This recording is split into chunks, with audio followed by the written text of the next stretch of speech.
Hi guys! For today's video, magkakatay ako ng baka. First time ko magkatay ng baka. Ang laki niya guys. Tingnan mo naman ang gamit kong kutsilyo. Maliit lang siya no, pero matalim naman siya. Ayan. Sobrang laki naman ito talaga. 7 kilos ata to guys. Try ko lang ito magkatay. Ayan. Part ng trabaho ko, oh. Ito siya guys. Pero ang sarap din naman, natuto din naman ako. Ayan, ang bigat talaga niya guys. Ang sarap talaga ng baka, no? Sino ba naman ang hindi nakakain ng baka? Ito talaga yung trabaho ko. Kahit magkatay ng mga karne. Hindi naman yung buhay ha. Yung ano lang.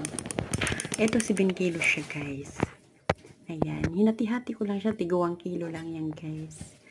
Para pag nagluto ako, madali na. Hindi kasi siya magkakasya sa freezer, kaya ginagawa ni boss, ipakatay siya ng isang kilo. Ayan. Sobrang kapal niya guys, ang bigat talaga. Pero mabuti nila yung kutsilyo na gamit ko, matalim naman talaga. Kahit hindi siya kalakihan, ito lang. Carry naman siya guys. Ayan. Kahit paano nagagawa ko naman siya. Frozen pa kasi siya. Kaya medyo nahirapan talaga ako maghiwa. Ang kapal niya.